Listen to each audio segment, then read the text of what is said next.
Imagine a man with a gentle smile, a voice of humility, and a mission to reform one of the world's oldest and most powerful institutions. In August 1978, Albino Luciani, the Patriarch of Venice, was elected Pope and took the name John Paul I. His papacy promised simplicity, compassion, and reform. But just 33 days later, he was found dead in his bed.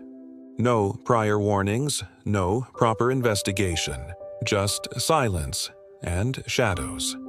The official Vatican statement was brief: heart attack. A tragedy, yes, but natural. Yet from the very beginning, something didn't feel right. Why no autopsy? Why was the body embalmed so quickly?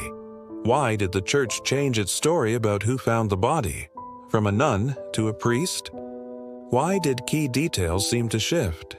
The nun who discovered him, Sister Vincenza, entered his room early on the morning of September 29, 1978, to bring him coffee.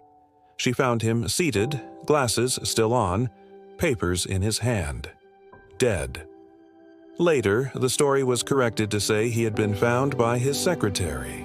Small change or careful adjustment? What emerged over the following years was a cloud of suspicion and a list of powerful enemies the Pope may have made in a very short time. John Paul I had signaled a desire to confront corruption within the Vatican Bank, whose dealings with Banco Ambrosiano and banker Roberto Calvi were beginning to attract scrutiny. He reportedly intended to remove several high-ranking officials, including Archbishop Paul Marcinkus, who ran the Vatican Bank. He was also allegedly ready to address the presence of Freemasons within the church hierarchy, a subject long considered taboo. Then he died. Theories flourished. Some said he had been poisoned through medication he took for mild health issues. Others suggested pressure had been applied, literally or figuratively, to ensure he never followed through on his reforms. Author David Yallop, in his best-selling book In God's Name, claimed it was murder, orchestrated by a small group of Vatican insiders and corrupt financiers who feared exposure. No autopsy was ever performed.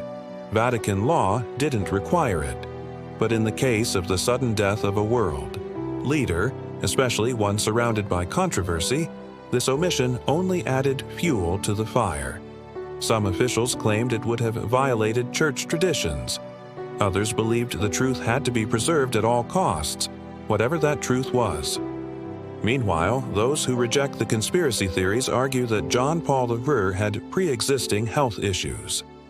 He had complained of chest pain the day before. He refused medical treatment. He was known to have low blood pressure and a fragile constitution.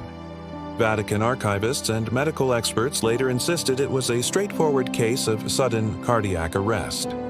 But then comes the silence, the lack of transparency, the shifting timelines, the haste, the contradictions, and the long-standing resistance to revisiting the case in public. That's where the doubt remains, not just in what happened, but in how it was handled. Even now, decades later, many still ask, was this a natural death or a quiet assassination disguised as divine mystery? The Vatican has since moved to elevate John Paul III's legacy. In 2022, he was beatified, a step toward sainthood.